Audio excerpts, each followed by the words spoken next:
sentir cansancio en el buscar su voluntad y en el buscar conocerle. La vida es, la vida es difícil como tal. Dios nunca nos llamó y nos dijo, ven que la vida va a ser fácil. La vida ciertamente y el mundo la hace aún más complicada de lo que debería ser. La sociedad en la que vivimos, cómo nos movemos, todo desde que nacemos se nos presta, digámoslo así, para tener momentos o episodios en los que podemos sufrir. Y a veces nos acercamos al Evangelio como si el Evangelio fuese la cura para no sufrir. Y entonces, cuando el Evangelio no suple o no es esa cura o ese vendaje que me va a dejar de hacer sufrir, entonces el Evangelio no me sirve. Dios no me sirve. Sin embargo, Dios nunca nos ha dicho que Él vino a quitarnos el sufrimiento. El sufrimiento hace parte de nuestra vida y aquí vamos a pasar dificultades. Pero que dijo, que sí dijo y que sí podemos esperar. Ustedes no están solos en medio de las circunstancias. Yo estoy con ustedes y yo he vencido al mundo. Entonces, ¿cuál es nuestro trabajo? Nuestro trabajo es buscar a aquel que venció al mundo para ver qué herramientas nos ha dado para poder hacer lo mismo y que el mundo no nos haga lo que normalmente le hace a todas las personas que están desprovistas de la acción del Señor de Dios en su vida. En el mundo vamos a tener aflicción. Que no nos vendan un evangelio donde donde el sufrimiento no va a ser parte de nuestro día a día, de nuestra vida cotidiana. Pero la manera en que un creyente afronta los episodios de sufrimiento, eso es lo que nos hace diferentes. Lo que está dentro de nuestro corazón, de nosotros, que nos hace vivir las circunstancias aún por encima de ellas. Y nos pone el ejemplo de la fuerza del búfalo, y la palabra de Dios también habla de sobrevolar como las águilas, ¿no? Entonces ya tendremos tiempo, no sé por qué estoy hablando de esto, pero ya tendremos tiempo de tratar ese tema del sufrimiento, que es muy, muy importante que nosotros como iglesia entendamos qué es o cuál es el papel del sufrimiento en la vida. Cristo, nuestro Señor mismo, sufrió. Los apóstoles sufrieron y eran hombres llenos del Espíritu Santo y de fe, pero sufrieron persecución, sufrieron afugias, penurias. Sin embargo, la condición interior que ellos tenían los hacía diferentes y pasar por las circunstancias de una manera diferente. Y los problemas los afectaban de una manera diferente, porque en el mundo estamos, en el mundo hay dificultades, en el mundo hay problemas. No esperes que Dios sea para ti el genio de la botellita de las mil y una noches, el Dijin que se aparece y te cumple los tres deseos. Cuando vemos hacia Dios es muy probable que en nuestro corazón empiece una emoción y poco a poco esa emoción se vaya traduciendo en una frustración. Porque no estoy adentrándome en lo que Dios quiere. Dios quiere es formar algo de mí, transformar algo en mí para que yo sea una calidad de persona, un ser espiritual completamente diferente al que nos ofrece el mundo. Y en esa cualidad y en esas calidades de las que Dios nos va dotando, entonces las circunstancias nos van a afectar de una manera diferente. Pero ojo, siempre hay esperanza y siempre Él está con nosotros, no estamos solos. Y en medio de esas circunstancias tenemos el derecho, dado por su sangre, de poder acceder a la presencia del Espíritu Santo y recibir consolación, a diferencia del mundo que no recibe consuelo sino del mundo, pero no de Dios. Y el consuelo del mundo no llena el corazón, más el consuelo de Dios da esperanza y sacia el corazón. Si alguien tiene de pronto una persona que esté con con algún problema físico o una necesidad familiar, entonces sería, dime. Se llama Valentina Díaz, es una niña de 30 meses que tiene una enfermedad huérfana. Y Gustavo Díaz, que es el papá y padece de cáncer. Ok. ¿Cómo se llama ella? Valentina. Sergio Sánchez. Está hospitalizado mi hermano, tiene las placas muy bajitas. ¿Plaquetas? Las plaquetas muy bajitas, ha tenido que donarle sangre. Y otra señora que se llama Mari Gutiérrez, que tiene una enfermedad pulmonar aguda muy... Tiene que estar conectada a toda una máquina. Plaquetas, enfermedad pulmonar. Hablo por mi mamá, que está muy enferma de la ciática. Mañana tiene cita con el neurocirujano para ver si la operan. Ciática es el nervio ciático que pasa todo el cuerpo. Ok, sí. Vamos a ver por eso. Por María Burche y Felipe Díaz y Samuel Díaz Burche. Ok, sí. Ese ha estado en nuestras oraciones, sí. Jorge Londoño del corazón, enfermedad cardíaca. Jorge Londoño del corazón. ¿Qué? ¿Familia? No. Bien. Padre, gracias, Señor, por todas las personas, Señor, que has traído aquí, Señor. Papá, gracias, porque nadie viene a ti si tú no le has llamado. Padre, eres bienvenido en este lugar y tu presencia sea aquí con nosotros, Señor.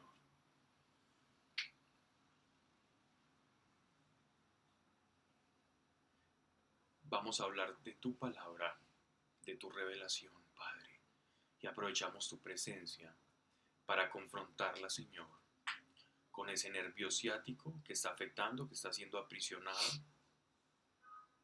por esa enfermedad huérfana, por ese cáncer, por ese problema pulmonar, por ese déficit en el corazón y también por el pulmón y por los nervios pulmonares, Señor, del diafragma pulmonar de Samuel Díaz Burche, para que de manera sobrenatural ese nervio o esa rama de nervios, ese grupo nervioso que hace que ese diafragma se contraiga, Señor, y que produzca esos movimientos para la saturación de oxígeno, comiencen a producirse de manera sobrenatural, conforme ya hemos orado, Padre, y de antemano te damos las gracias, porque ya hemos visto cómo nos escuchas aquí en este lugar, y no solamente porque sabemos que siempre escuchas, sino que también atiendes conforme a la necesidad y a la fe que hay aquí expresada, Señor. Padre, que no se diga aquí cosa alguna que no esté de acuerdo a tu voluntad. Queremos conocerte, queremos aprender quién eres, Señor. Y acá, a través de la expresión de tu palabra, de tus principios, saber quién, cómo, cuándo y todo lo que esté relacionado contigo, Señor, para saber cómo movernos respecto a ti. Y que así sea, Señor. Y que esto no se quede en el intelecto, más si baje al corazón, en el nombre de Yeshua de Nazaret. Amén.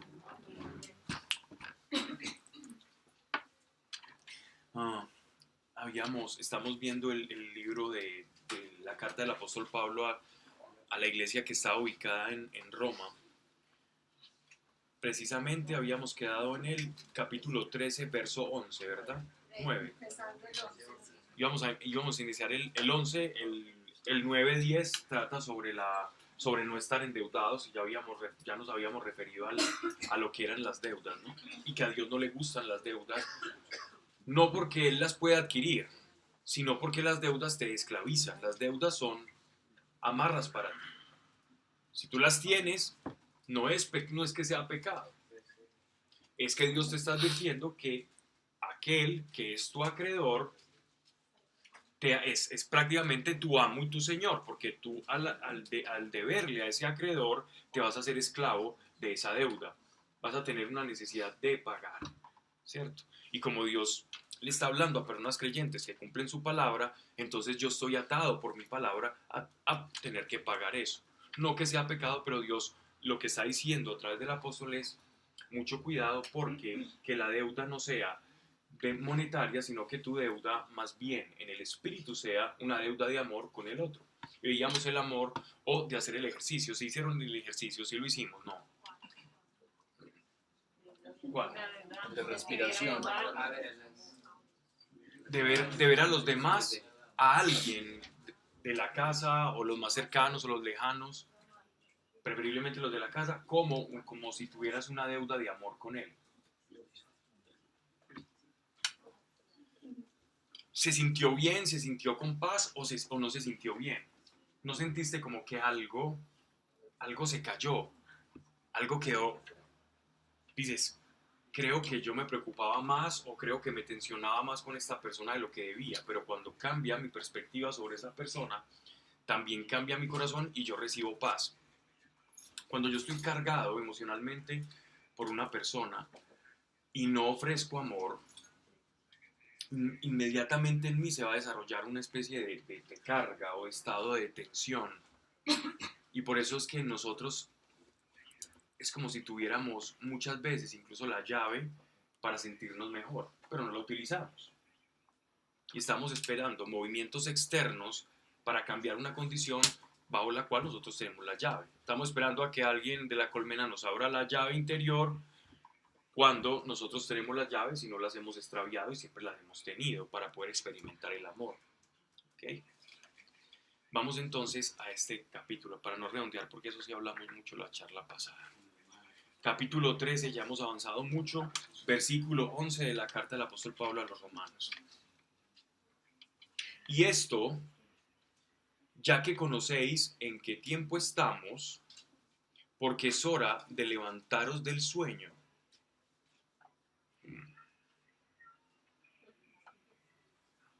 Me gustaría leer otra traducción.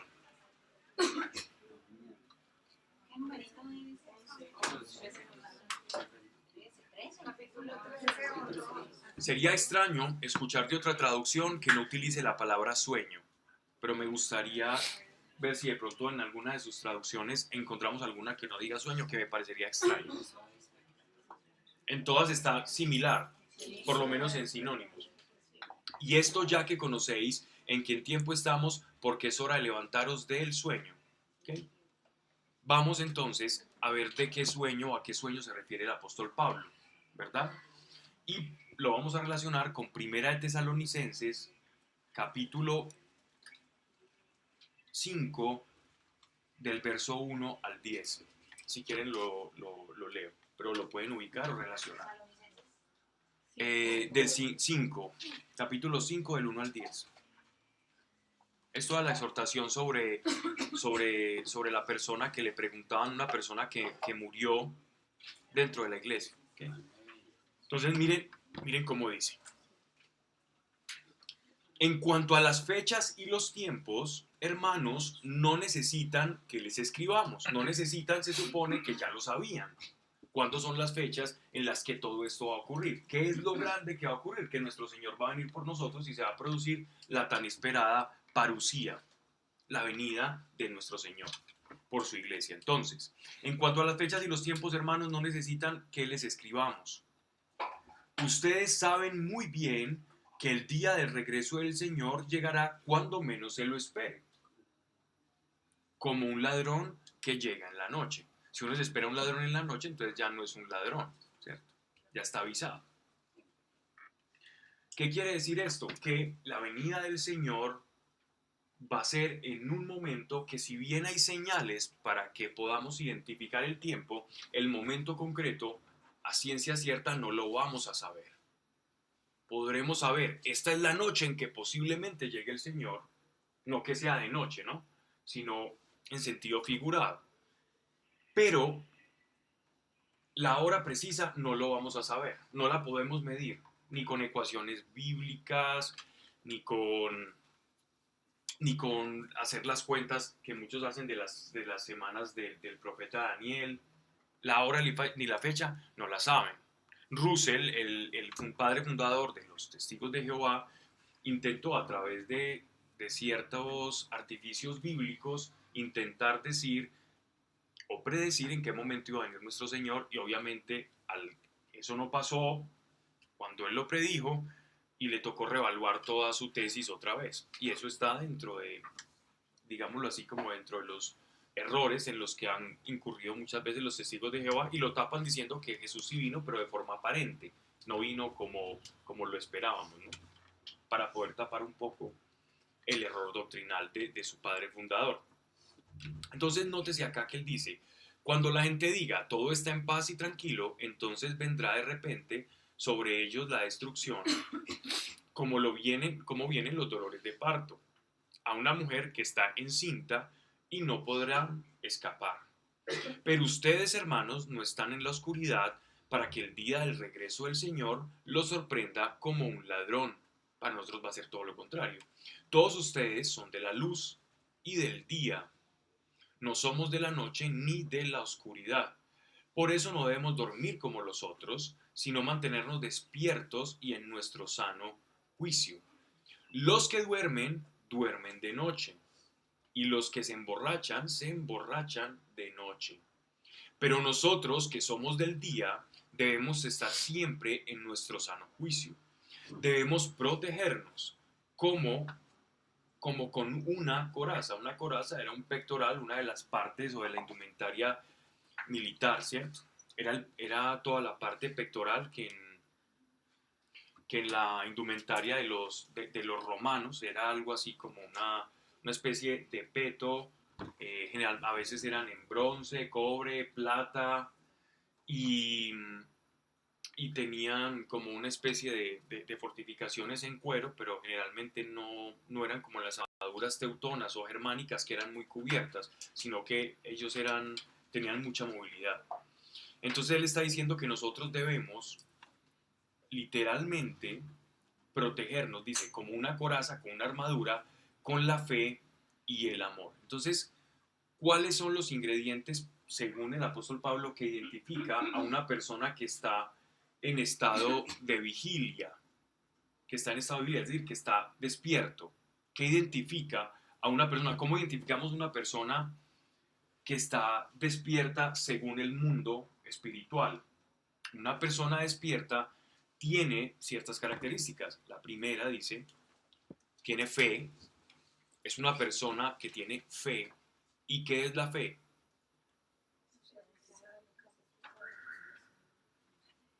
Es una esperanza. Entonces, tú reconoces una persona en vigilia porque sabe que algo va a pasar. Está esperando que algo pase. Hay una sensación, una certeza latente de que algo va a ocurrir. De que en su vida, en cualquier momento, va a llegar nuestro Señor. Eso es alguien que tiene fe. Alguien que no tiene fe, ¿por qué no tiene fe? ¿Cómo va a ocurrir?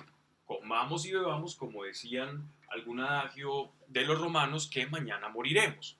¿Por qué? Porque como yo no tengo una esperanza de que algo va a pasar, entonces yo estoy tranquilo, engordando mi yo, engordando mi ego, sin fe, porque el mañana no sé, y entonces comamos y bebamos que mañana moriremos. Esa es una persona que, según las palabras del apóstol Pablo, estaría dormida. Una persona en estado de vigilia es una persona expectante, en que siempre Dios puede hacer algo, y que todo lo que está ocurriendo, Él puede intervenir en todas las circunstancias de mi vida. Esa es una persona con fe, que tiene a Dios presente todo el tiempo. Y el amor. Y cubrirnos como con un casco, con la esperanza de la salvación. Nosotros sabemos y somos hijos de la salvación. Porque Dios no nos destinó a recibir el castigo, sino a alcanzar la salvación por medio de nuestro Señor Jesucristo. Jesucristo murió por nosotros para que ya sea que sigamos despiertos o que nos durmamos, y ya se está refiriendo a otro sueño, no al sueño de la persona que, digámoslo así, que vive su vida de manera irresponsable, sino de la persona que ha muerto, para lo que nosotros llamamos la muerte física. A eso él le llama en este caso el dormir. Jesús murió por nosotros para que ya sea que sigamos despiertos o que nos durmamos con el sueño de la muerte. Vivamos juntamente con Él. ¿Ya? Entonces, ¿quiénes están? Aquellos que están durmiendo en el sueño de la muerte están con Él, juntamente con Él, como aquellos que estamos acá todavía militando en la tierra.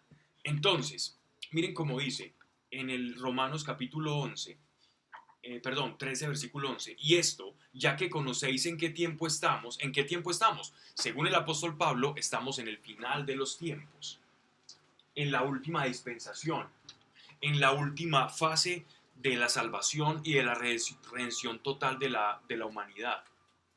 Esa fase inició en el día de Pentecostés, y va a terminar el día que el Señor venga y se revele a todo el mundo, ya no como el Mesías servidor, sino que se revele como el juez de todas las cosas. En ese momento ya nosotros vamos a comprender qué es esto. Verdaderamente estamos viviendo el final de los tiempos. Estamos en el final de los tiempos. No hay otra fase. No va a haber otra fase. Estamos en el final de los tiempos. ¿Cuánto dura esa última fase? Lleva mucho tiempo. ¿Cuánto va a durar? No lo sabemos, pero ya no hay otra. Esta es la final, hasta que Él vuelva, porque nosotros ya tenemos el desenlace de todo este episodio de redención sobre el pecado.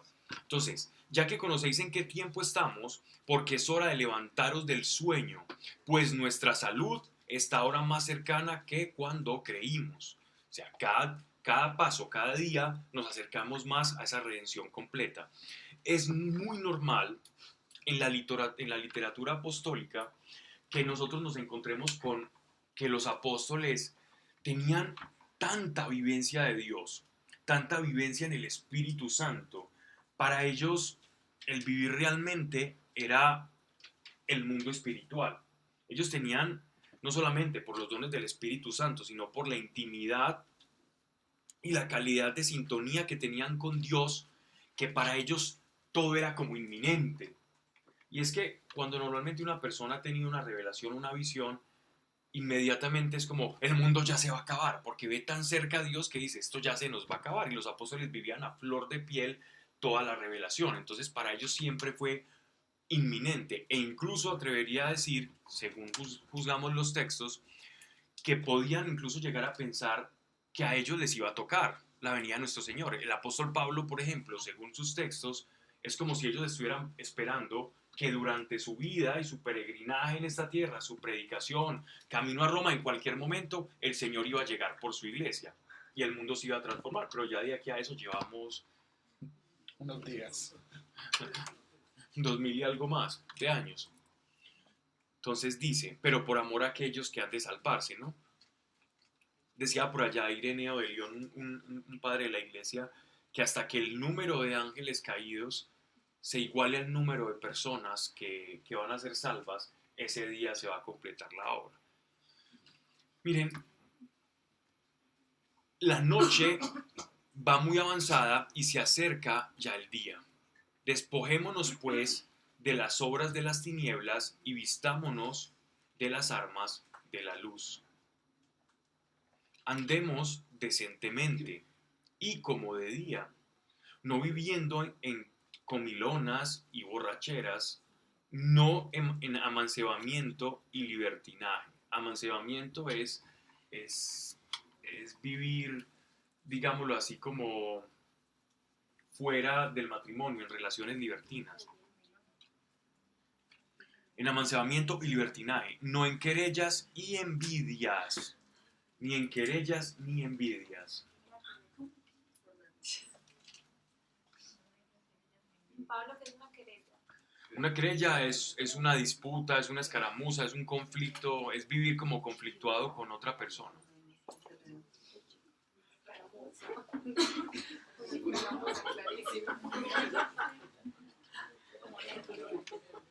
Andar entropelado con otro, pues. Eso es una querella. Ese término se utiliza mucho en el derecho.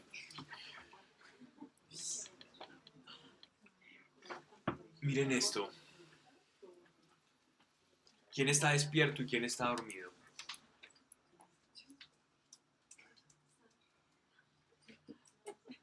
¿Quién está dormido y quién está despierto? Me refiero en términos espirituales.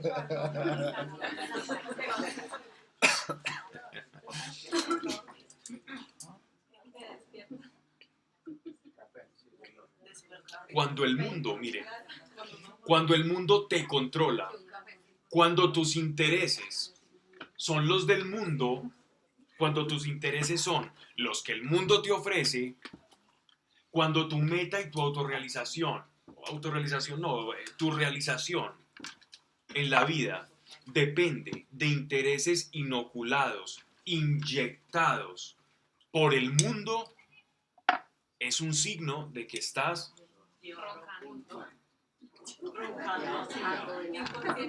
Dormido. Pero ¿cómo? Pero si eso es lo normal, es que entonces, ¿cómo así? Dios no quiere que uno sueñe, que uno desee. Sí. Pero ¿recuerdan cuál es la armadura? El yelmo, ¿qué es un yelmo? Un yelmo es un capacete, es un casco de la armadura. Es el casco de la armadura. Si yo no tengo el casco, ¿y qué está cubriendo el casco?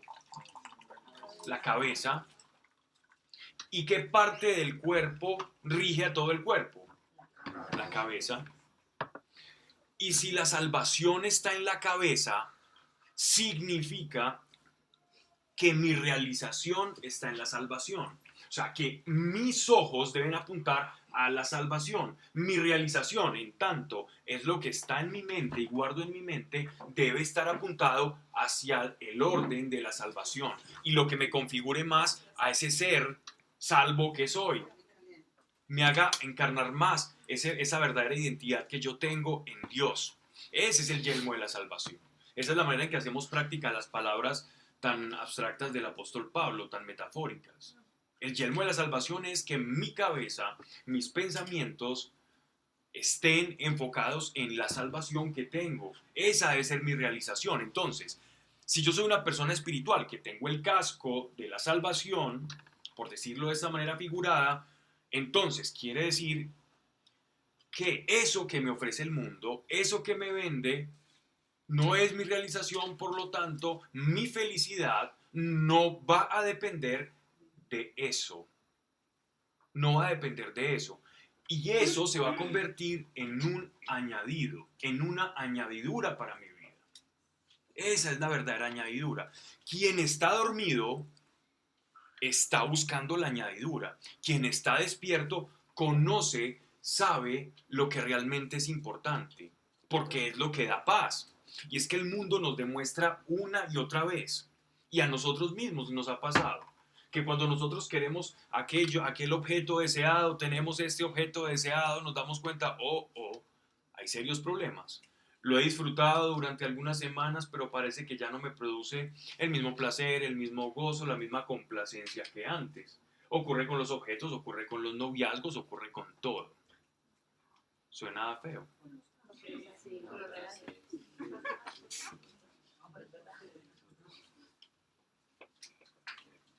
Nos acostumbramos a lo que no nos llena.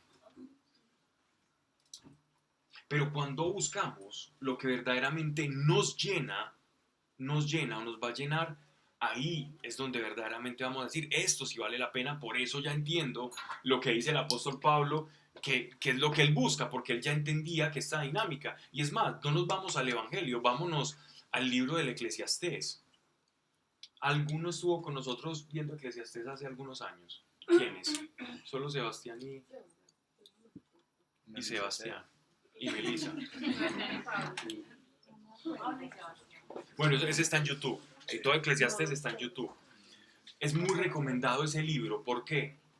Porque el hombre que más tuvo sabiduría en este mundo, que fue el rey Salomón, llegó a una conclusión después de mucho disertar, después de mucho reflexionar, pensar. El hombre más sabio de la tierra, según la palabra de Dios, dice: me he dado cuenta que todo lo que hace el hombre bajo el sol en este mundo es aflicción de espíritu.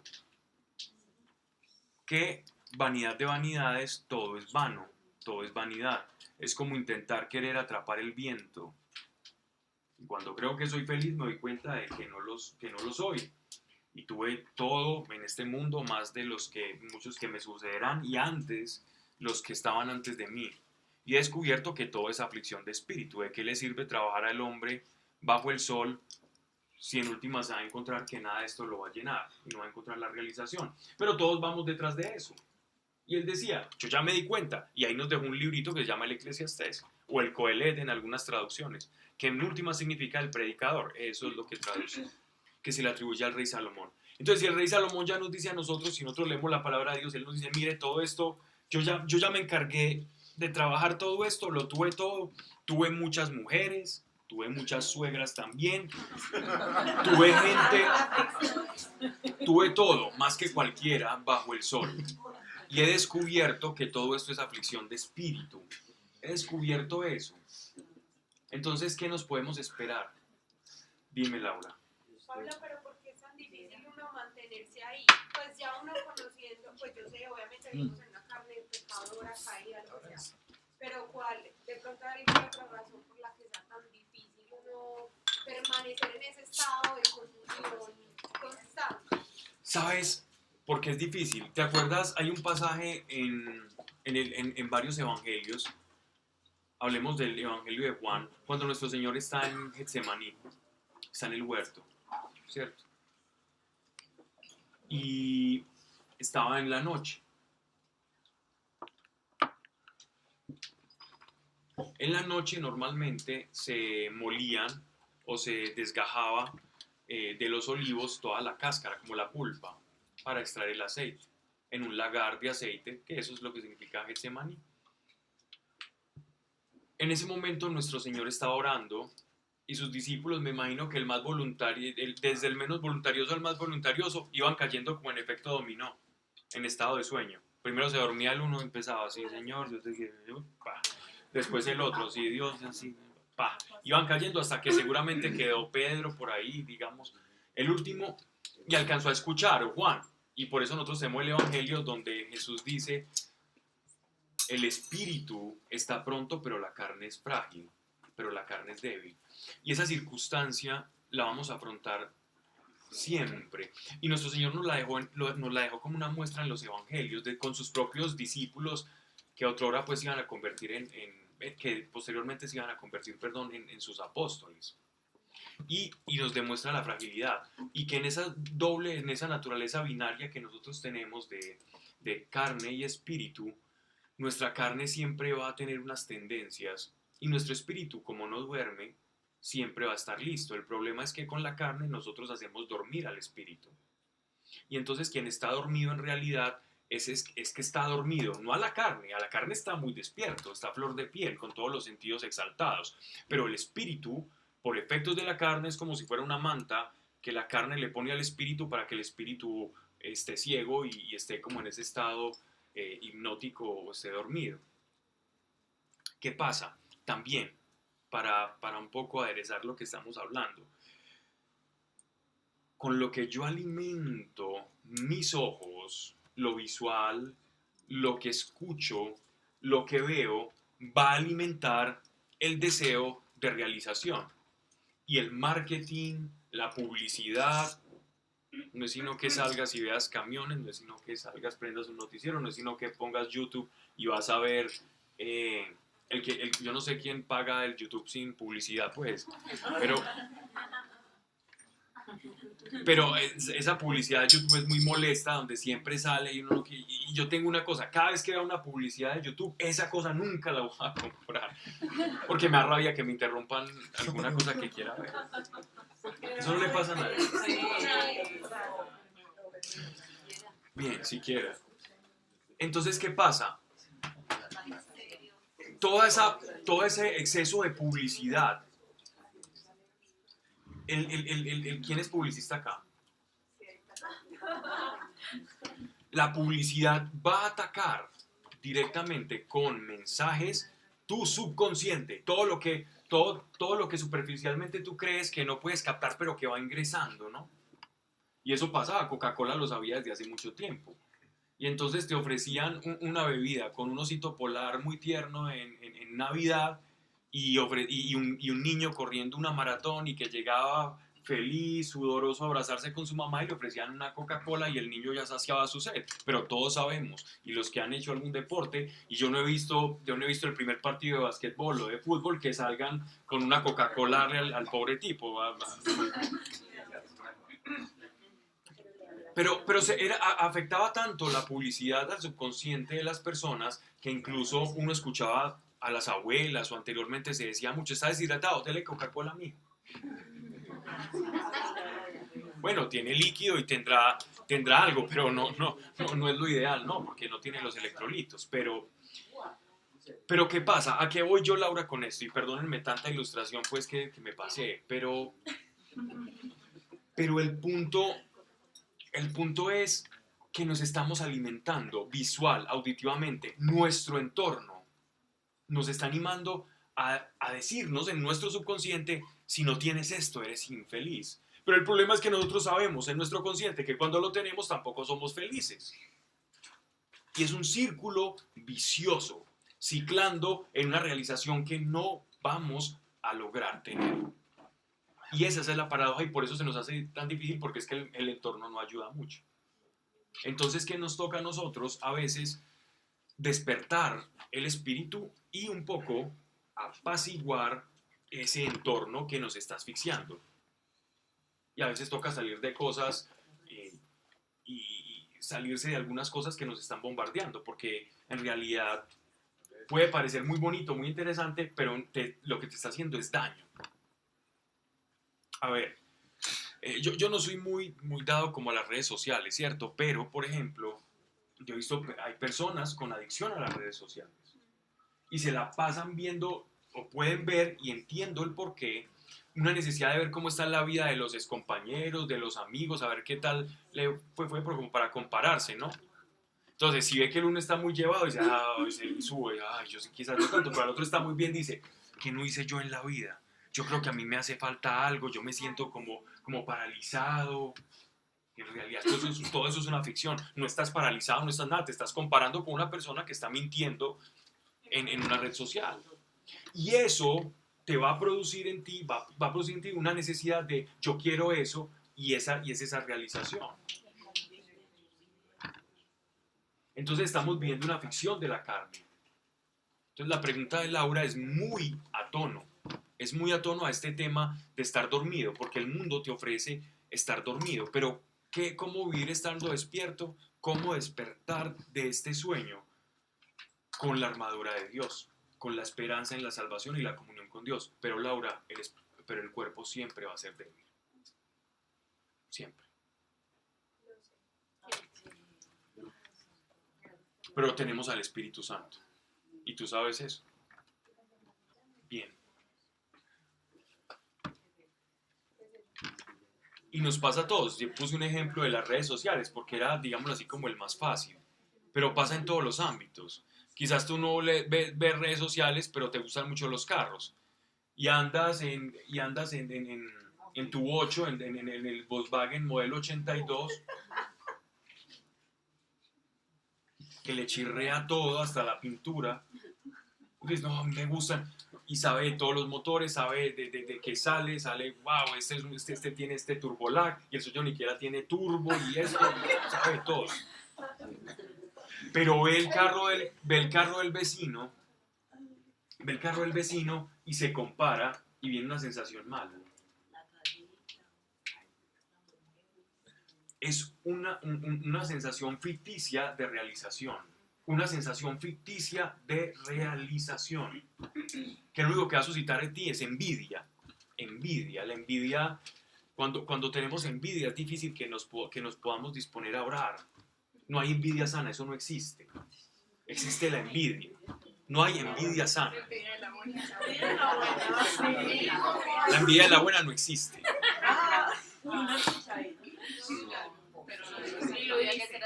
Es lo mismo que eso es otra cosa, es muy diferente. Ok. Sí, señora, muy bien. Entiendo que muchas veces podemos decir envidia de la buena refiriéndonos a la capacidad de admirar y reconocer la potencia o la capacidad o la bendición de una persona. La capacidad de alegrarme con quien esté alegre, eso es admiración, eso es felicidad. Dios, qué rico como le está yendo a esta persona. Dios, gracias. El problema es lingüístico, pero mira que el mal uso del lenguaje puede llevarlo a uno a un mal sentir también. La manera en que nosotros utilizamos el lenguaje nos puede llevar a sentir o a percibir mal, por no llamar las cosas como son, porque nos vamos acostumbrando, ¿no? La envidia nunca puede ser buena, no puede ser buena. Este es pecado, pero el de los buenos. Este es un mal tipo, pero el de los buenos. No tiene sentido. La envidia es querer tener lo que tiene otra persona. Pero ya para yo querer lo que tiene otra persona, Estoy intentando llenar un vacío con aquello que tiene esa persona y esa no es lo de Dios, porque Dios te llama a que te reconozcas tal cual Él te ha creado y que lo mires a Él, porque tienes un propósito, no hay caminos iguales. Y el problema también es ver la idea que nosotros tenemos de realización. La idea que tenemos de realización va a determinar mucho de lo que nosotros hagamos en la vida y de nuestros intereses. Si tu realización está, como he conocido muchas personas, he conocido unas personas bien curiosas que su realización es completamente académica. No les interesa el dinero, nada, solo el académico. Entonces ven a alguien adinerado y lo ven como un pobre ignorante, que no les interesa ni el poder ni el dinero, sino el aprendizaje académico. Y ya son personas de 45, 50 años con una cantidad de carreras encima y siguen y siguen y siguen y siguen y siguen y siguen y siguen. Y es como una voracidad. Y cuando hablas con ellos, les preguntas sobre la felicidad y dicen, ¿qué es eso? Todavía la estoy buscando por acá. Hombre, pero ya no crees que has buscado por mucho tiempo y no crees que de pronto allí no la vas a encontrar. No, pero esto es lo que a mí me gusta. Ok. ¿Te sientes realizado? No, por eso tengo que estudiar otra carrera. Y seguimos así, porque ahí no está la verdadera realización. Eso es dormir el espíritu, eso es dormir en el espíritu. ¿Qué está buscando el ser humano? La felicidad. Eso es lo que estamos buscando. El problema es que la disfrazamos con muchos nombres. O no, el mundo no la vende con muchos nombres. Ok, avancemos. Porque es hora de levantarnos del sueño, pues nuestra salud está ahora más cercana que cuando creíamos. La noche va muy avanzada y se acerca ya el día. Despojémonos pues, despojémonos de las obras de las tinieblas y vistamos las armas de la luz. Andemos decentemente y como de día, no viviendo en comilonas, borracheras o en amancebamiento y libertinaje, no en querellas ni envidias. Antes vestidos del Señor Jesucristo y no os deis a la carne para satisfacer sus concupiscencias.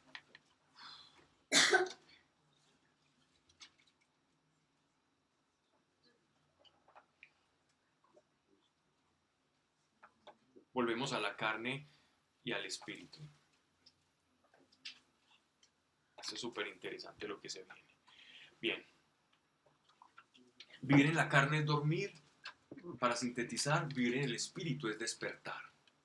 Cuando nosotros descubrimos la realidad espiritual, es como que tuviéramos otro sentido aparte. Y nos damos cuenta de que la realidad es como ahora llaman realidad aumentada, ¿no? Se te aumenta la perspectiva de todo. Te das cuenta que tus actos repercuten en todo, que tus acciones pueden afectar a otros y que esa afectación de tus acciones respecto a otros es una responsabilidad que tú tienes. Y eso te hace completamente hiperconsciente, no solamente de tu realidad, sino de la realidad de los demás y del entorno. Y eso le ocurre a todo aquel que va comenzando a nacer del espíritu. Y eso es mucho más interesante porque ya no estás tan ciego y vas a poder ver más. Dice, acoged, capítulo 14, verso 1, acoged al flaco en la fe. Otras traducciones podrían decir, para que no suene tan extraño, al débil, ¿cierto? Al que flaquea en la fe.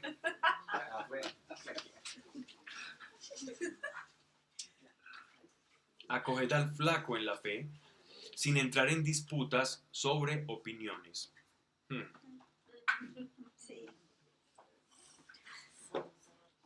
Esta recomendación o este principio se puede resumir en una palabra: prudencia.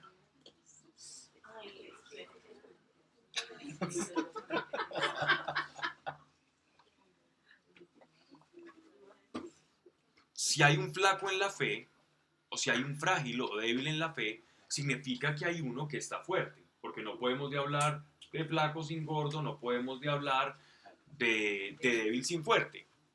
Entonces se supone que un débil en la fe es alguien que contiende con otra persona por cuestiones de fe. Entonces dice, acoged al débil en la fe sin entrar en disputas sobre opiniones. Entonces llega una persona que Dios está tocando, que la semilla del evangelio fue sembrada en él, y yo ya creo que sé un poco, y entonces llega diciendo cosas un poquito revestidas de ropaje de la nueva era, de la reencarnación, de prácticas orientales o de la gnosis, todo este tipo de circunstancias, digámoslo así, que están como tan de moda. Y a esta persona que apenas está empezando en la fe, yo inmediatamente lo asusto, ¿cierto? Lo asusto y le digo, no, mire, es que usted tiene que ayunar. ¿Cómo? Es que usted se va a condenar. No, no, si usted viera el evangelio como es de difícil. No es lo mismo. Perdón, no es lo mismo. Él... No. Lo que sea, sé lo que me ibas a decir. No, ok. Bien. Entonces, ¿qué pasa?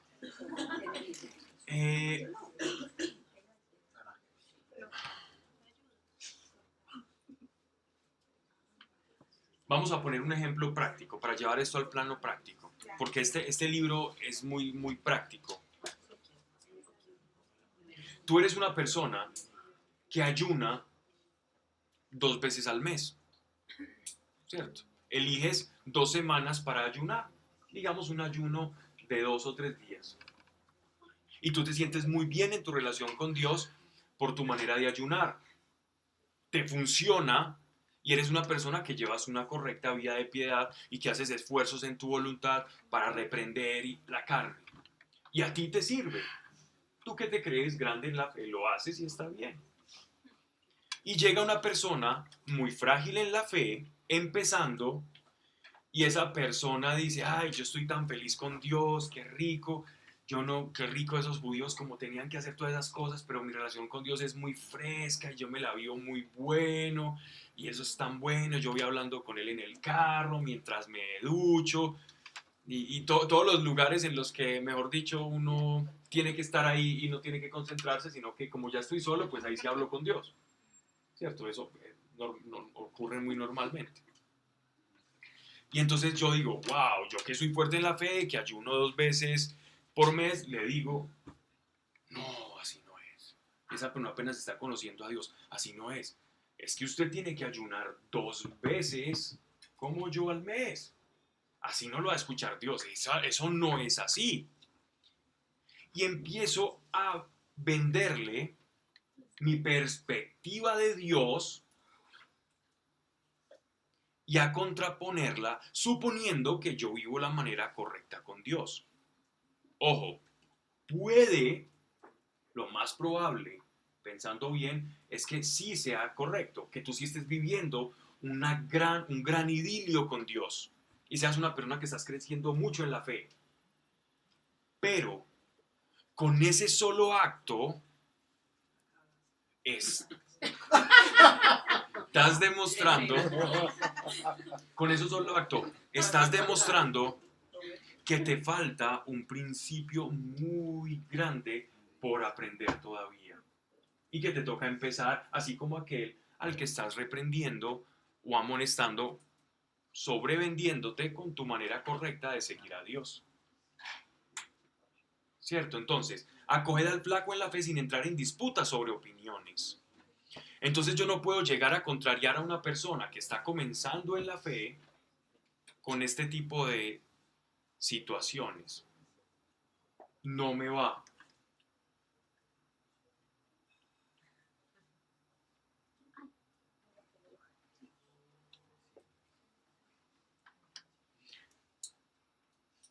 La prudencia no significa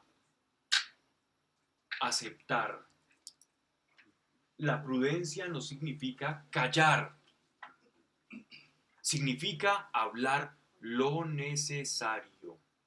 Y callar, si callar es lo necesario. Prudente es que calla si es necesario o que habla poco si es necesario. ¿Ya? No significa que el prudente es el que deja pasar todo en una conversación, tampoco. Pero que considera a aquel que está escuchando pequeño en la fe, frágil en la fe porque apenas está empezando y su fe no ha sido fortalecida. Y como no ha sido fortalecida, es normal que diga una cantidad de cosas y que manifieste esas cosas. Entonces, ¿qué voy a hacer yo? Lo voy a apadrinar. Es normal. No lo voy a juzgar, porque aquí lo que se trata es de juicio.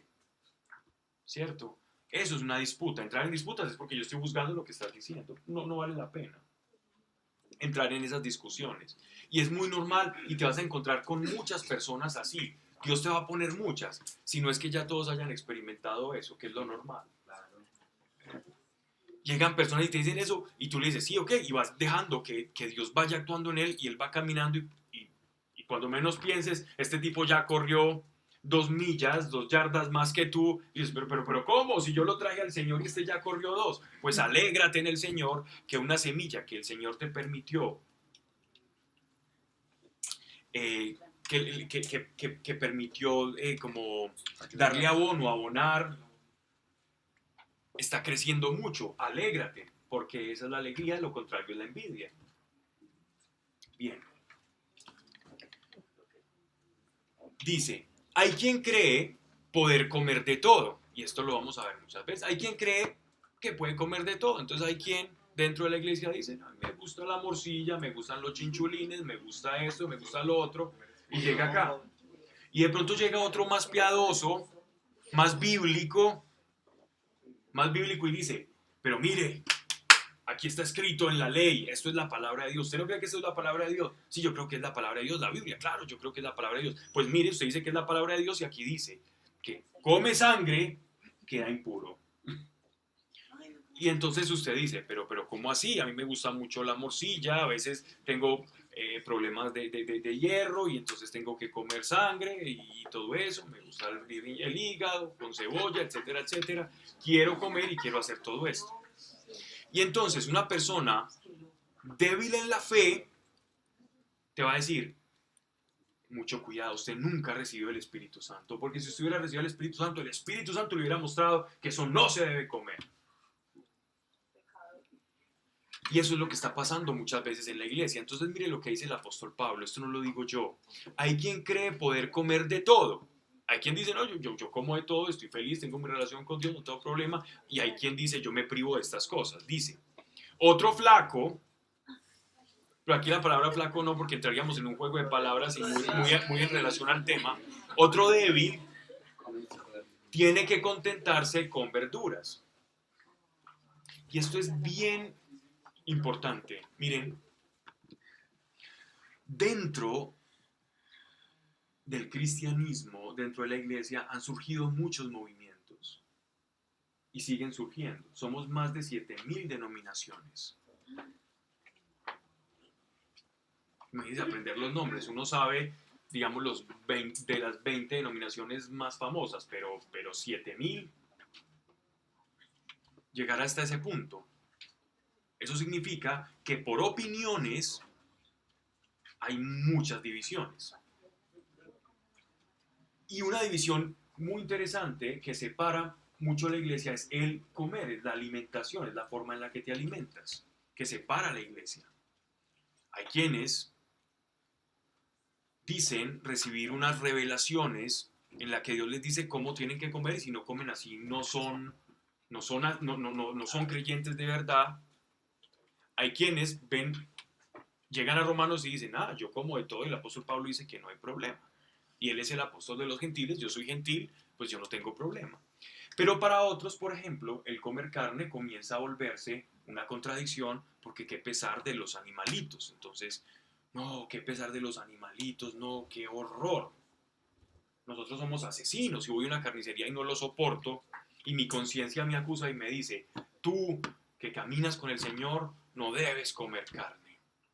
Y hay personas que no comen carne. Dios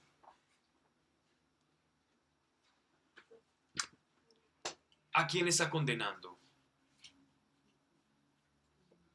¿Al que come o al que deja de comer?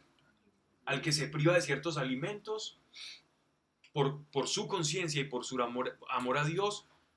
¿O a quien no tiene esa carga de conciencia sobre sí? ¿A quién está condenando Dios? Vamos a ver. Dice, Hay quien cree poder comer de todo, otro débil tiene que contentarse con verduras. El que come no desprecie al que no come.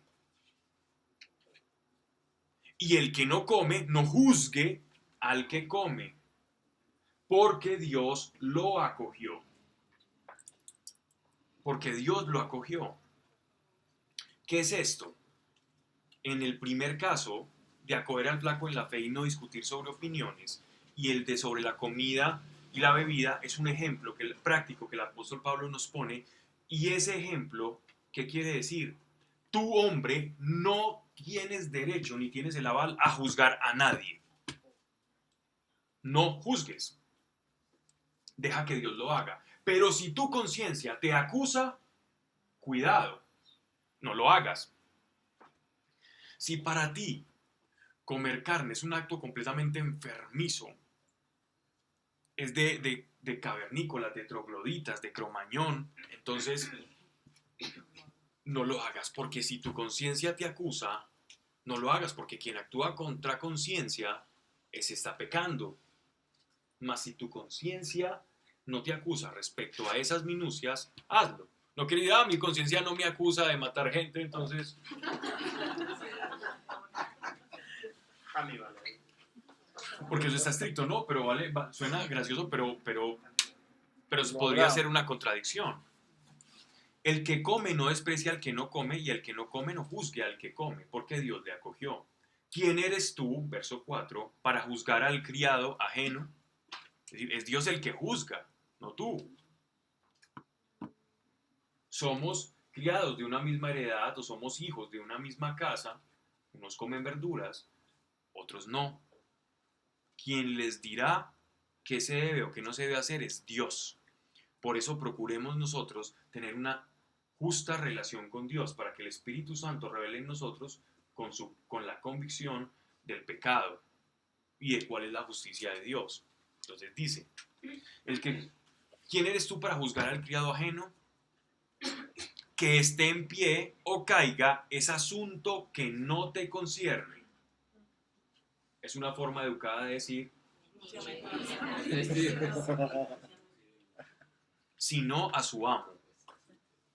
No creas que tú le estás ayudando mucho a una persona ofreciéndole tu super forma de vivir la espiritualidad.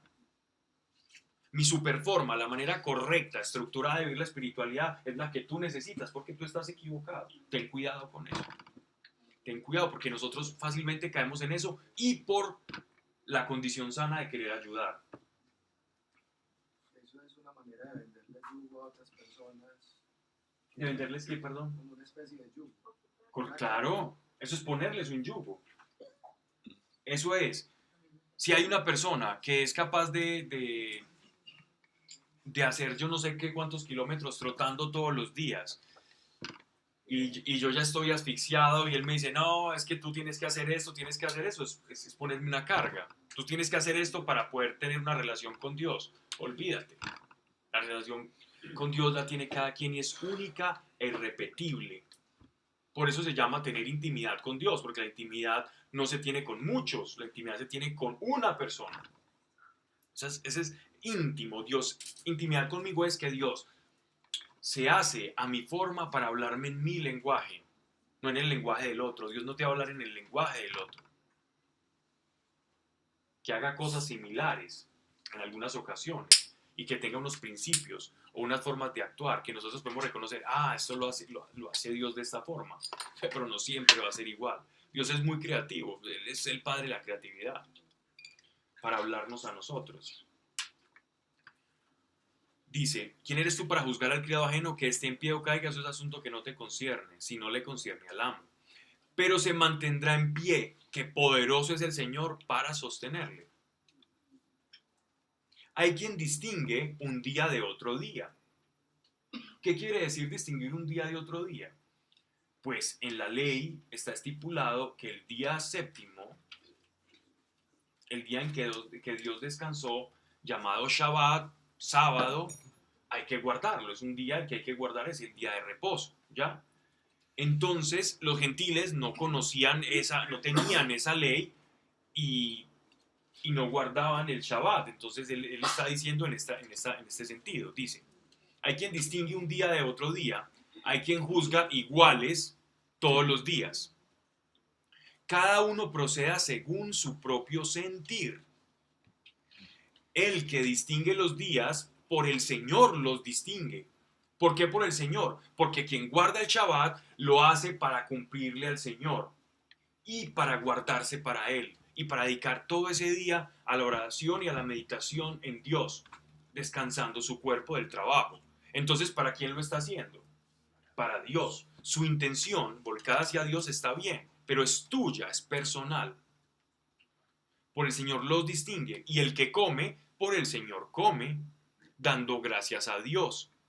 Y el que no come, por el Señor no come, dando gracias a Dios. Porque ninguno de nosotros para sí mismo vive, y ninguno para sí mismo muere. Cuando dice para sí mismo muere, significa privarse de cosas. Cuando yo me privo de algo que quizás puede ser placentero, pero que sé que me hace daño, yo lo hago para agradarle al Señor. Y si lo hago para agradarle al Señor, privándome aún de cosas, de lo que yo me privo, no necesariamente tiene que ser de lo que otra persona se prive. Para unas personas privarse de los dulces o las golosinas es muy fácil porque a duras penas se comerán una. Para otros será una cuestión de un ayuno terrible, privarse de golosinas o de snacks o cosas entre comidas. Entonces, por eso es que no tenemos que ponderar nuestros logros como si fueran también los logros de los demás. Pues si vivimos para el Señor, vivimos. Y si morimos, morimos para el Señor. En fin, sea que vivamos, sea que muramos, del Señor somos. Ese es el principio. ¿A quién le perteneces? ¿Hacia dónde están inclinadas las intenciones de tu corazón? Si las intenciones de tu corazón están inclinadas en un mejoramiento personal, es que yo quiero ser superior personalmente, superarme y superarme, porque ahora todo esto del coaching es como una especie de obsesión por la superación personal que nos venden, pero lamentablemente el que uno ve que está de coaching y el tipo haciendo el coach, haciendo coaching espiritual y espiritual y espiritual, no, hombre, te estás envejeciendo, después resulta por allá con un cáncer o muriéndose, uno dice, bueno, ¿y en qué terminó todo eso? Si el gran problema del hombre es la muerte, ¿y de qué me sirvió todo ese coaching, si terminaste igual? Esto realmente, ¿qué es el Evangelio? Esta relación con Dios y este ser nueva criatura, ese debe ser verdaderamente como el motivo de la intención de nuestro corazón. Y eso le pertenece a Dios. Por lo tanto, el principio es, si yo estoy o mis actos están dirigidos hacia Dios, que sea algo personal, con Dios. Porque mis actos no están dirigidos a enseñarles a los demás. Si mi vida, en la perspectiva en la que yo camino con Dios, enseña a otros, por Dios enseñas, no por ti mismo. Si en la medida en que yo sirvo a los demás para Dios, por amor a Dios primero, y en ese amor a Dios y por hacerlo en Él, a los demás, en Dios sirvo. Si me quiero servir a mí mismo, en la carne sirvo y dormido estoy espiritualmente. Entonces, dice que por esto murió Cristo y resucitó, para dominar sobre muertos y vivos. Y tú, nos está diciendo a nosotros, esta carta es para los gentiles, para cada uno de nosotros somos como los romanos, nosotros no somos judíos. Y él nos dice, entonces tú, nosotros, cada uno de nosotros, esta pregunta nos la hace el apóstol, ¿cómo juzgas a tu hermano o por qué desprecias a tu hermano? Pues todos hemos de comparecer ante el tribunal de Dios, porque escrito está, vivo yo, dice el Señor, que a mí se doblará toda rodilla y toda lengua rendirá homenaje a Dios. Por consiguiente, cada uno dará cuenta de sí No juzguemos pues ya más los unos a los otros, y mirad sobre todo, no pongáis tropiezo o escándalo al hermano, que eso es a lo que se refería Hernán. ¿Qué es el escándalo? Según lo que nos está hablando el apóstol Pablo. El escándalo es cuando yo quiero vender, ofrecer, proyectar, convencer de mi superioridad moral a otro que está empezando en la fe. Cuando mi superioridad moral se vuelve mi caballo de batalla o la manera con la cual yo voy a convencer a otro, ahí es donde se configura el escándalo del cual está hablando el apóstol Pablo. Ese es el escándalo. El escándalo es cuando mi superioridad moral, como la que yo les decía, es que hay que ayunar, es que hay que guardar el sábado, es que hay que privarse de esto, es que no puedes comer carne por esto, por lo otro y por lo otro, y si tú haces eso, entonces tú eres malo. Ahí estás escandalizando a tu hermano. Escandalizando. El que va a decir, oh, tú eres muy bueno, yo nunca podré llegar a ser así, Dios no me quiere, yo creo que voy a seguir en el mundo. Y sigue en el mundo. Lo estás escandalizando. Lo cual no quiere decir que todo aquello que tú haces esté mal. Está bien para ti, porque lo haces para quién? Para Dios. Y si para Dios lo haces, en Dios vas a sentir esa gratificación. Pero no vendas tu forma de ser con Dios como la correcta, salvo que sea una revelación que Dios tenga contigo y te diga, ve, dile a esta persona esto. Porque Dios lo puede decir, se lo dijo al apóstol Pablo. Diles que si no son capaces de imitarme a mí, que te imiten a ti. Bien. Yo sé y estoy persuadido en el Señor Jesús, persuadido, convencido.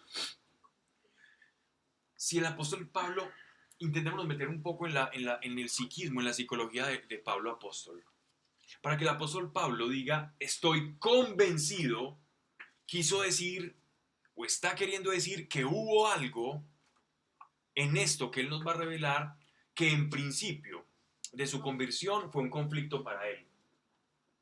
Y es que para el apóstol Pablo fue un conflicto, siendo judío de judíos, un fariseo, un hombre que cumplía la ley desde el principio hasta el final, el tener una revelación que lo persuadió. O sea, ¿quién lo tuvo que haber persuadido? Cristo mismo, al apóstol Pablo. Por eso él dice, lo que les voy a decir tiene autoridad, porque fui persuadido desde el cielo. Entonces nótense esto, dice, yo sé, como para que no tengamos la menor duda, yo el apóstol Pablo, quien está escribiendo esta carta, comisionado por Jesucristo mismo a decirles esto, sé, no es algo que yo creo o que les recomiendo, no es un consejo apostólico, es una certeza. Y estoy persuadido, me convencieron porque antes pensaba lo contrario, uno no es persuadido, sino es que antes pensó lo contrario, a lo cual ahora está convencido. Existe algo nuevo que yo conocía y entonces me lo revelan. Ciertamente ya estoy persuadido de que la tierra no es plana y es redonda por la evidencia. Wow, me persuadiste de algo que yo creía. Entonces por eso dice, yo estoy persuadido porque primero creía algo, pero le convencieron. ¿Quién le convenció? El Señor. Mire, estoy persuadido en el Señor Jesús, que nada hay, o sea, fue el mismo Señor que le reveló, que nada hay de suyo impuro, mas para el que juzga que algo es impuro, para ese lo es. Si tú consideras que el comer carne con sangre es impuro y tu conciencia está rojo vivo cada vez que lo haces, no lo hagas. ¿Para qué vas a ir en contra de tu conciencia si lo que vas a producir es un sufrimiento mayor?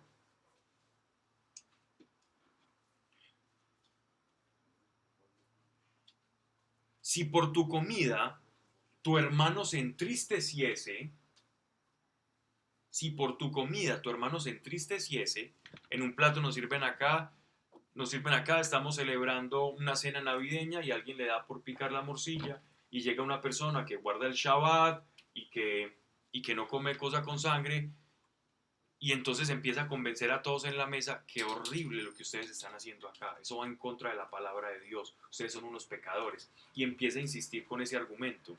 Mire lo que dice. ¿Qué pasa? Que uno se entristece porque uno no quiere hacer las cosas mal delante de Dios. Y vean lo que él dice en esta ocasión. Dice, si por tu comida tu hermano se entristeciese, ya no andas en caridad, ya no andas en amor. Mira que por tu comida no seas ocasión de que se pierda aquel por alguien que Cristo murió. Aquel por quien Cristo murió. Que por producir escándalo en una persona, esa persona no se pierda. Que el sembrador que tiene que sembrar esté antes arrancando las maticas. Verso 16. No sea pues vuestra libertad materia de maledicencia. Entonces, le está hablando a los dos extremos. Está hablando al extremo de quien es muy legalista y está hablando al extremo de quien es muy libertino, que dice, yo puedo hacer de todo y le restriega al otro lo libre que puede ser. Porque ese restregar o ese decir o mofarse de que el otro está equivocado y que yo estoy en lo correcto es nada más y nada menos que maledicencia, es maldad. Tanto como el que se priva como el que no se priva, de acuerdo a la intención que tenga respecto a para quién lo está haciendo, configura pecado o no. Si yo hago las cosas para Dios, para Él nomás, entonces es justo y es sano y es santo. Mas si lo hago para los demás o convencer a los demás que yo llevo la vida correcta, mi intención es muy cuestionable respecto a los principios de Dios. Dice, entonces, no sea pues vuestra libertad materia de maledicencia. O sea, también está refiriéndose a la prudencia. Tenemos que ser prudentes de nuestra libertad. Entonces, si hay alguien que no come sangre y es un hermano en la fe, entonces procuremos en ese espacio no servir así. Eso es amor. Para no tampoco en mi libertinaje ofender al otro. Eso es amor. Pero entonces miren ya cómo él redondea la sentencia. Verso 17. Porque el reino de Dios no es comida ni bebida, sino justicia y paz y gozo en el Espíritu Santo. Pues el que en esto sirve a Cristo es grato a Dios y aplaudido de los hombres. Por tanto, trabajemos por la paz y por nuestra mutua edificación. No destruyas, por amor de la comida, la obra de Dios. Por amor a la comida, la obra de Dios. Todas las cosas son puras, pero es malo para el hombre comer escandalizando. Bueno es comer carne. Bueno es no comer carne, ni beber vino, ni hacer nada en que tu hermano tropiece o se escandalice o flaquee. Es de lo que hablábamos. La convicción que tú tienes, guárdala para ti y para Dios. Eso es intimidad. La convicción que tú tienes. ¿Quién pone la convicción?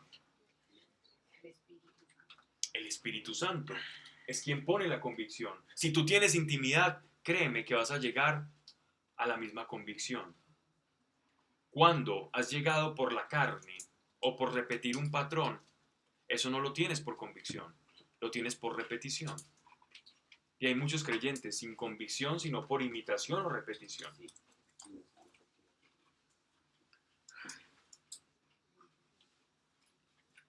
Pues el que en esto sirve a Cristo es grato a Dios y aplaudido a los hombres. Por tanto, trabajemos por la paz y nuestra mutua edificación. No destruyas, por amor de la comida, la obra de Dios. Todas las cosas son puras, pero es malo para el hombre comer escandalizando.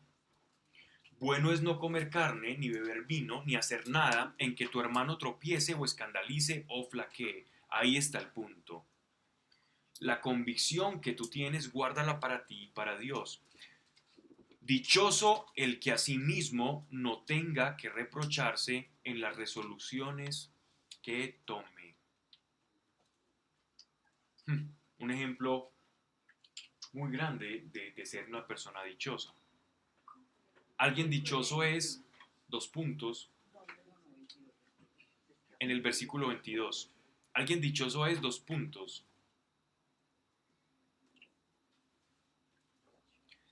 El que no tenga reproche de las decisiones que toma. Una persona que no tenga reproches en las decisiones que toma es una persona que va a hallar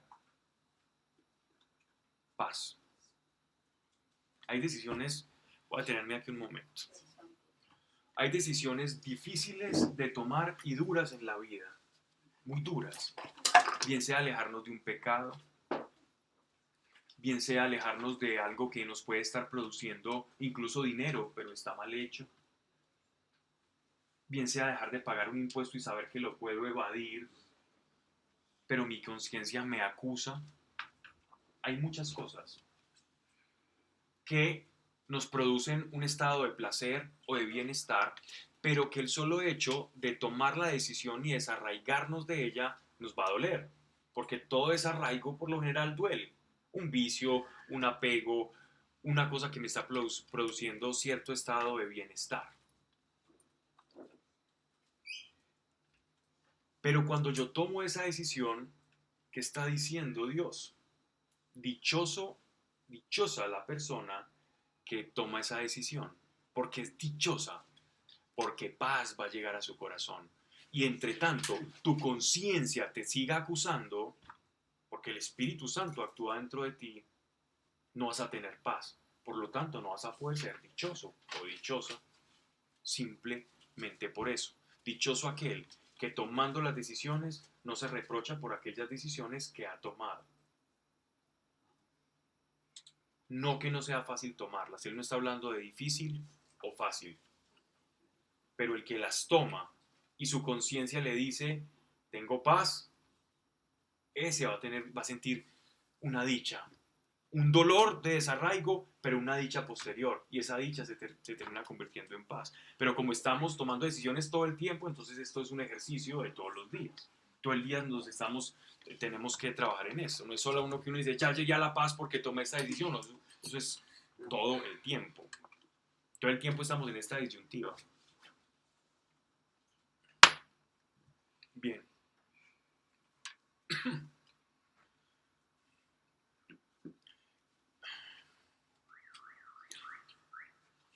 Verso 23. El que no sale de dudas, si come, se condena, porque ya no procede según conciencia, y todo lo que no es según conciencia es pecado.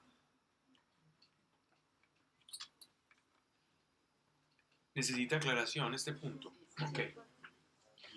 Pablo, perdón, la conciencia en ningún momento puede estar como contaminada o mal informada, o sea, ¿cómo saber que mi conciencia, pues que mi conciencia está bien?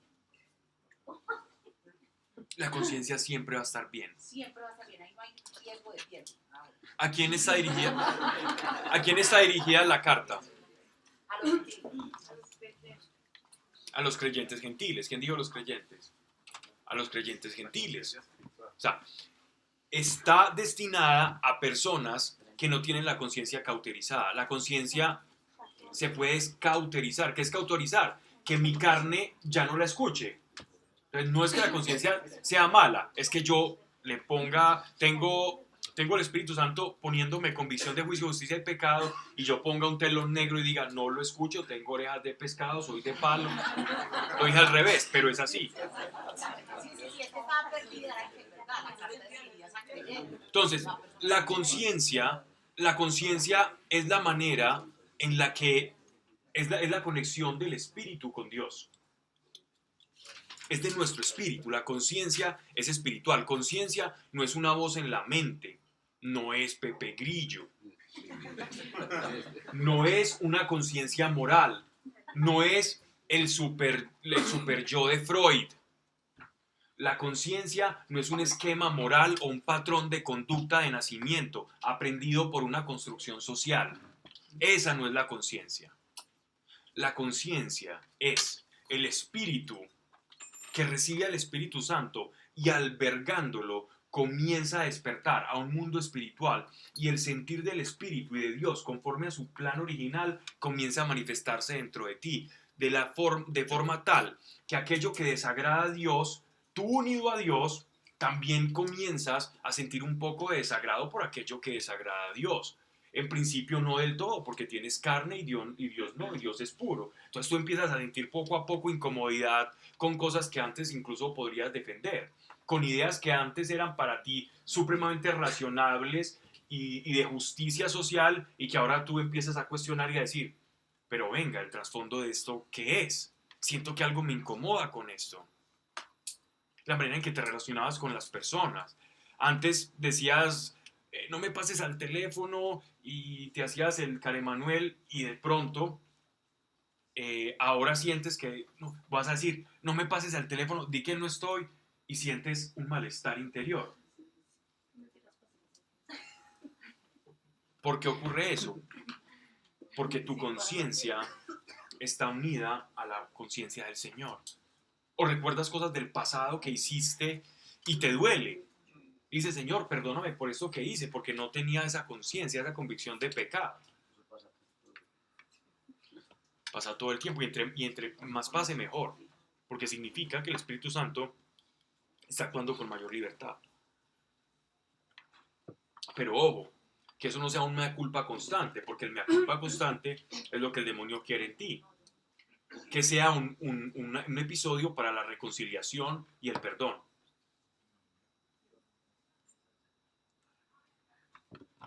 Ok. Bien. Vamos entonces a... Ya vamos al otro capítulo, ¿verdad? Capítulo 15, ya vamos a terminar, no puede ser.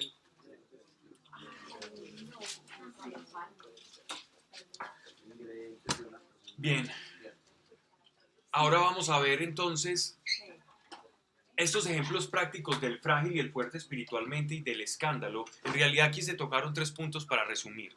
Uno, ¿qué es el escándalo? El escándalo es yo vender mi superioridad espiritual y moral por encima de aquella persona que está comenzando en la fe. Entonces yo la superpongo y yo soy mejor que tú y yo te juzgo.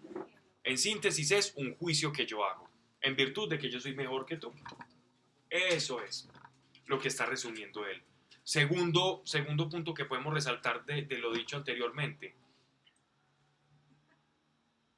La conciencia es entre tú y Dios.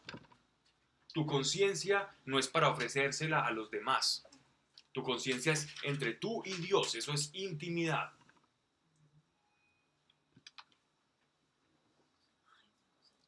Los fuertes, mire que el apóstol Pablo ya entra en ese cuerpo de personas, en ese grupo. Miren, él ya mismo dice, yo me sé fuerte, y eso es humildad. Pero ¿cómo el apóstol me está diciendo que eso es humildad? Él era fuerte espiritualmente, porque de lo contrario no sería un apóstol. Fue débil, y por débil fue fuerte, porque en su debilidad el Señor se fortaleció. Reconociendo su debilidad, Él se hizo fuerte. Esa es la paradoja de la gracia que vivió el apóstol Pablo y que encarnó durante toda su predicación. Los fuertes debemos sobrellevar las flaquezas de los débiles sin complacernos a nosotros mismos. Cargue con esa persona que sigue cayendo en lo mismo. Si usted no cae en eso, siga cargando, no la juzgue. Ayúdele a levantarse. Su papel no es de juez, su papel es de ayudarle. ¿Pero hasta qué punto, Pablo? Hasta el punto en que esa persona no sea un creyente, sino un simpatizante. Sí. Y que no sea una persona que se esté aprovechando, sino una persona débil.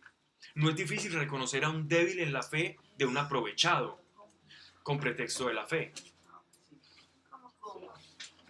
Eso se reconoce en la praxis. Tú reconoces al conchudo de una persona que simplemente está pidiendo algo que no tiene. Alguien que no tiene para devolverse a su casa y te pide a ti dinero. Conchudo, ¿por qué me pedís? No, está necesitado y yo tengo, le doy. Pero ves a alguien con sus bolsillos llenos y, hey, vení, dame el pasaje, el conchudo. Esa es una forma de reconocerlo. Es de la misma forma en la fe, alguien que cae simplemente para aprovechar, o porque quiere llenar un espacio, o porque se siente solo o sola. Entonces, ven, entonces, ¿qué es lo que decía el Evangelio? Pero en realidad lo que quiere es ocupar un espacio y no tiene una necesidad real, espiritual. Por poner un ejemplo X que les puede pasar muy fácilmente, que nos puede pasar a todos, ¿cierto? Pablo, puede pasar que tenga la necesidad espiritual, pero aún no es consciente de que tenga esa necesidad. Entonces tu tarea es llevarlo al arrepentimiento o a reconocer esa necesidad. Pero hay personas que incluso ni le quieren reconocer.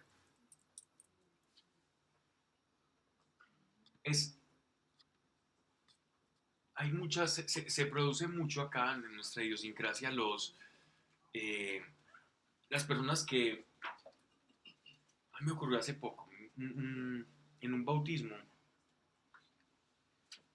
se me acerca un anciano, no se veía como andrajoso o vestido como un ocupa o como un mendigo, pero se veía bien.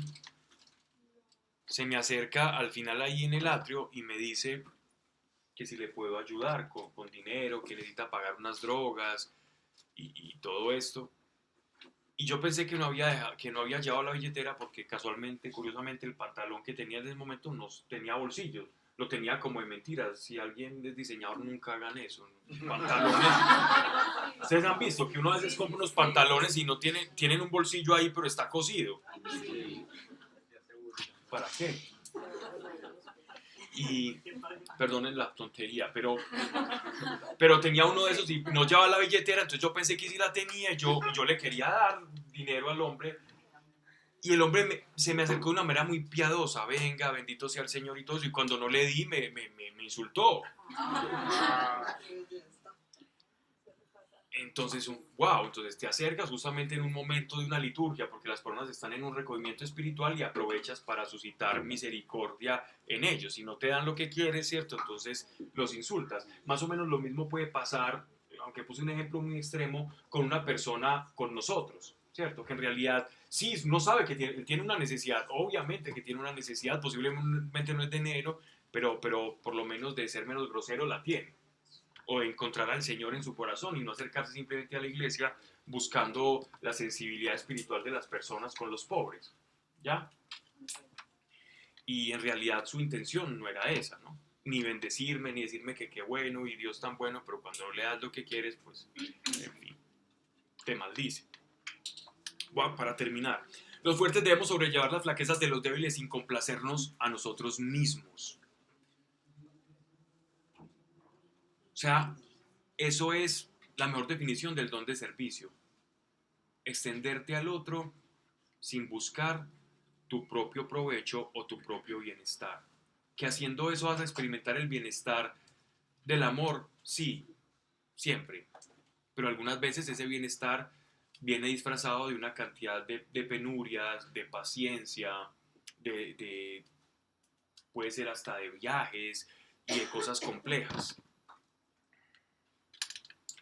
Entonces la intención aquí es lo que Dios está observando. Sobrellevar las flaquezas de los débiles sin complacernos a nosotros mismos, sin buscar sanarnos a nosotros mismos o ayudarnos a nosotros mismos, sino que en la ayuda de los demás, ahí esté nuestra complacencia. Cada uno cuide de complacer al prójimo. Bueno, ahí estaba un poco explicando lo que yo iba a decir. Cada uno cuide de complacer al prójimo para su bien, para su edificación, Entonces, su edificación ya responde cómo debe ser nuestra relación. Por ejemplo, esto es muy apto para una consejería, para quienes normalmente los están buscando para consejería espiritual, es para edificación, no para hablar cosas o simplemente desahogarse. Si desahogarse edifica, pues bienvenido sea, pero si desahogarse significa simplemente que una persona quiere hablar más de otros para sentirse bien, entonces no le escuches y hazle ver su error, porque por lo tanto no lo estás edificando, sino que estás validando aquella cosa que te están diciendo. Es que muchas veces tú escuchas personas que lo único que quieren es reivindicarse o vindicar un punto de vista, Y con el hecho de que tú los escuches y diga, ah, ya me escuchaste, ahora me siento mejor porque siento que tengo más la razón y quizás no la tienes. El famoso desahogo. Y a veces en ese desahogo lo único que viene es el deseo de hablar mal de otro, no de querer una solución para eso. ¿Ok? Entonces, no edifica. Lo que no edifique, no lo escuches. Según está escrito, sobre mí cayeron los ultrajes de quienes me ultrajaban. Estas son palabras de Cristo y Cristo nos va a enseñar a nosotros, a la vida de Cristo, la forma de vivir con el prójimo y lo vamos a dejar y lo vamos a explicar y vamos a ahondar en la próxima charla. Vamos entonces a orar. Ay, Padre, gracias, Señor, por cada persona. Señor, ayúdanos, porque ha sido muy claro, Padre, y es completamente práctico, a no levantar juicio sobre nuestros hermanos. Inmediatamente alguien dice algo y ya levanto una etiqueta y lo juzgo y lo sesgo.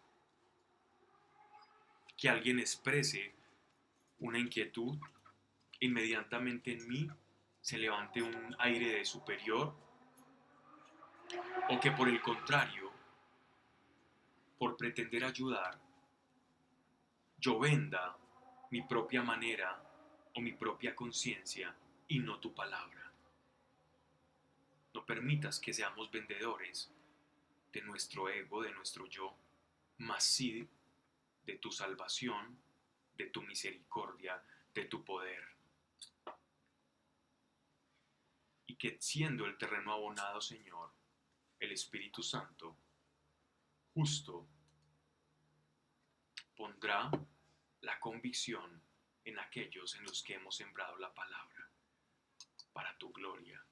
Padre, llévenos con paz, Señor, y que cada palabra que haya sido aquí, Señor, que no esté de acuerdo a tu voluntad, sea erradicada en nuestras mentes y en nuestros corazones, más las que sirven para edificarnos, permanezcan y se traduzcan en obras, de tal forma que podamos experimentar que tu palabra es vivaz, eficaz y que está viva, Señor, en el nombre de Yeshua de Nazaret. Amén.